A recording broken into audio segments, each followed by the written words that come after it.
I'm Connor Old, this is Old Oscar Countdown, and today we're going to be looking at the Best Animated Film category. This is an exciting one for me. I think last year I did this one actually before original screenplay and adapted screenplay and cinematography. Before all of that, because I thought it was such an interesting year, such a competitive year, and a great year for animation. Unfortunately, this year is not as good as I'd like it to be.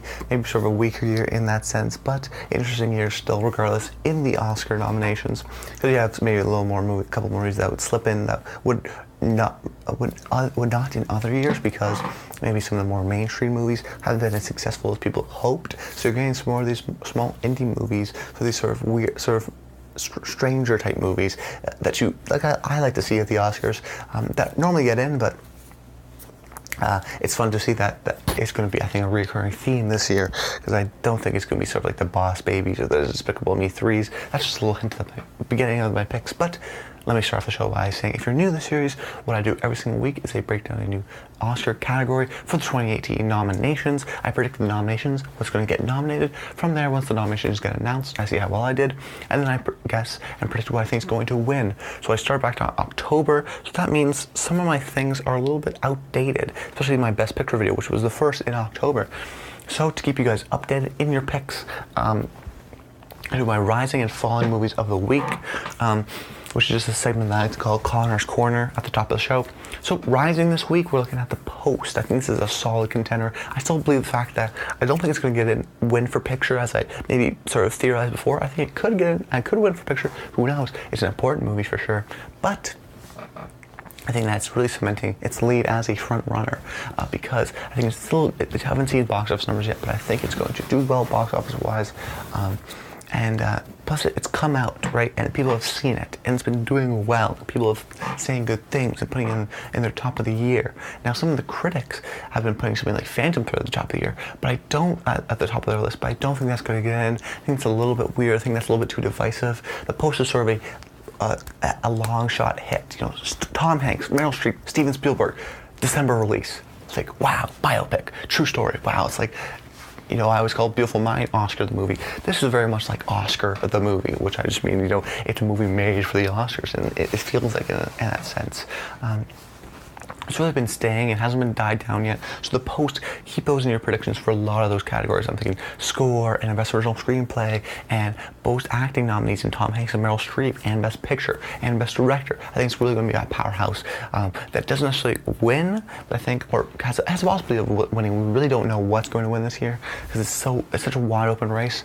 But I think The Post right now has a pretty good shot. So now let's move over to my picks. My first one being Coco. I said this last week that this was a rising movie because it was doing so well and expected in my video.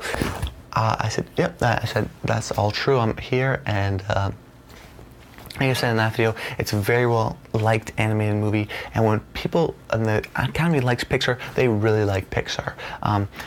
Let's look at some stats here. Also, I just want to quickly mention, it's doing really well commercially, especially in things like China, more expectedly well than they were expecting, because it's not a franchise, it is a new thing, and it sort of has only the Pixar label to carry it, but did well really over Thanksgiving weekend, and continuously has done well staying in those top two slots week after week. So I have some stats that I did, and I was wondering about Pixar, and I looked at all the time since they've been around, and since the animated feature category has been around, I've been wondering, how well has Pixar done? Are they doing as well as people think?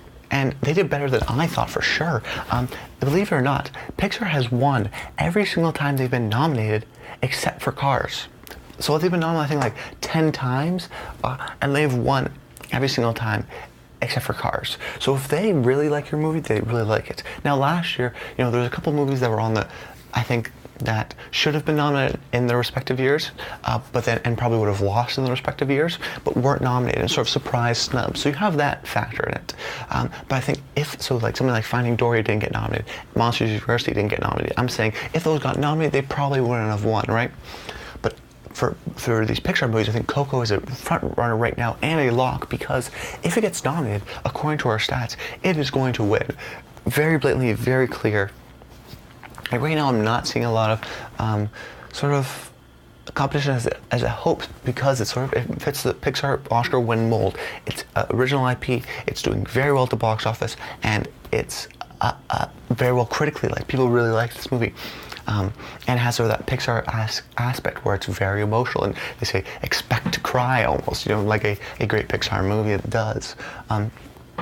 That's that. Definitely front runner Coco. Second pick, Breadwinner for GKIDS. Now, last year I didn't really know what GKIDS is. Now I'm more accustomed to them, but I still am not entirely sure. And I'm sure some of the viewers at home don't know entirely sure. So what GKIDS is they're like an A24 for indie animated movies. So you're looking at, so they take sort of the foreign animated movies, or sort of foreign other country animated movies, or sort of smaller, less budget animated movies that are not your DreamWorks, that are not your Disney, that are not your Pixar, right? Some of these times, and they're a distributor of these movies. They're not a creator of these movies, but they have a great track record for the Oscars, and they have a great eye of picking out, okay, we're going to distribute this movie and distribute this movie, because these ones could get Oscar love. If you look at these stats from GKIDS, all the years that it's getting nominations, especially in these past few years. 2017, 1 nomination. 2016, 2 nominations. 2015, 2 nominations. 2014, 1 nomination. 2012, 1 nomination. 2010, 1 nomination. So they've been essentially getting nominated every single year, and 1 nomination or 2 nominations for like seven years. It's pretty incredible how well GKIDS has been doing. Right now, I think I have only one GKIDS movie right there, but I think I have one in the possible. The Breadwinner is also this one where it's very much a dramatic movie. It's been doing really well early in the Critic Awards, and did very surprisingly well at the Annie Awards. So those are some early cursory telltale things that we can see of the Breadwinner for GKIDS getting nominated. And my next pick is the most unique one on the list. That is Loving Vincent from Breakthrough Films and Trademark Productions. Like I said, this is just incredibly unique in the sense that it's the very first, they call it like animated film that's been painted. Instead of drawing the frames, they paint the frames using using some CGI, some painting, and some real life actors to sort of sculpt and sort of make the paintings really move. But this is an incredibly looking movie. I don't even think the Oscar voters will have to see this. They'll have to see the trailer. They'll have to hear about it. They'll have to see just a 5-second clip on TV or anything, just to look at this movie and be like, wow, that's like unlike any other animated movie I've seen before. This is sort of your art sort of snooty pick. Maybe it's not doing as well critically as maybe it's like The Breadwinner or Coco has, but it's, like I said, sort of that arty snooty pick where it's like, oh yes, a moving painted image. It's so original. Give it the nomination. I think people won't even see this. They'll just give it the nomination because of how unique the movie is itself.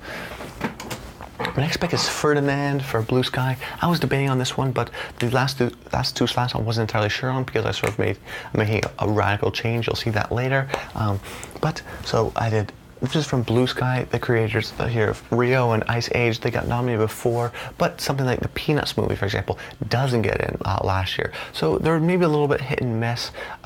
We're not sure, but I think this could be the big Christmas hit of the summer. John Cena, I think this can do really well. This could be the Sing of last year, although this was more of a competitive year last year. But I think if like Sing came out this year, Sing will get nominated. Plus, you're looking at sort of a big animation studio, and right now there's not these sort of big animated movies that we've seen. We have Breadwinner and Loving Vincent, and my next pick is even a little bit of a smaller movie, but this is sort of the big studio one that I think will get in because it's maybe a weaker year and it's at the top of their minds. That's key because it's December 15th. They've heard about this. They've recently seen this. And my final pick is Captain Underpants from DreamWorks. Now, DreamWorks is obviously bigger than I say Blue Sky and some of these other things. So, Connor, why isn't this necessarily a big mainstream hit? Because it was only made for about $35 million, relatively cheap, and made $125 million, so it was a surprise sort of box office, which was a surprise to me at least. But it wasn't sort of their DreamWorks mainline things. But I think this movie did really well critically, did good enough essentially commercially. Didn't make a whole lot of money, but made its money back and some, made a profit. The thing is will people remember this movie? I don't know. Maybe this is a little bit of well-wishing because I like this movie. This could also split possibly with Boss Baby, the other DreamWorks sort of brother that's sort of racing towards this end. But I went with this because I didn't go with my next pick, which is the Lego Batman movie. So this is my possible. I don't think this is going to get in. Now, why, when everyone else is predicting this? Well, we have an early little symbol, some key things I think people are totally forgetting about. The Lego Movie got snubbed, and it was the same sort of thing. Critically loved, did well at the box office, came out in February. People forgot about it. So clearly, if this doesn't get in, clearly the Oscars have some sort of Lego bias, right? Maybe they want to get that superhero thing. I said that before in the Best Adapted Screenplay category, but I'm not entirely sure right now. I think that Lego Batman is not going to get in because it's a February release. It did well commercially, did well critically, but it is that February release. It didn't get it before. Lego Movie surprisingly didn't get snubbed, so I'm keeping it out of the list right now. Plus, it didn't do very well at the Annies. I think Boss Baby got nominated over, a couple movies got nominated over at the Annies, so I think those are some key telltale signs to watch out for the Lego Movie. It's not this juggernaut that we think it is. It very well could slip out of the rankings. And my final pick is Mary and the Witch's Flower. This is the same director as, actually this is G-Kids as well. Didn't get any nomination, but so it could be in trouble in that sense. But this is from the guy, the director, or I'm forgetting his name because it's a Japanese name. But he did When Marnie Was There, and that got nominated. And that was a great animated film as well. So maybe this one gets in because of that G-Kids magic. But I think right now you're looking at those first 6 movies. I think are the possibilities to get in. But who knows? You always sort of see maybe like an anime type movie. I think a movie like Your Name would have gotten nominated this year if it had it had the weird release of late December, so it technically qualified for last year. But it was really a January movie. Strange, like things like that. So that's why I just want to point that out, why that's not going to get nominated. So maybe this will be sort of the Japanese anime style, not Studio Ghibli, but Studio Ghibli inspired hand-drawn animation sort of nomination that we've seen multiple times before. Something like Spirited Away won. But I don't think that's going to be the situation here. These will be my top few. But anyways, guys, let me know in the comments down below. I want to hear some of your picks. Who you think's going to get in? Maybe there's a couple suspects. Do you think the Boss Baby could surprise and get in? Let me know in the comments down below. Like the video, share with your friends. I'm Connor Old, and until next time, stay tuned.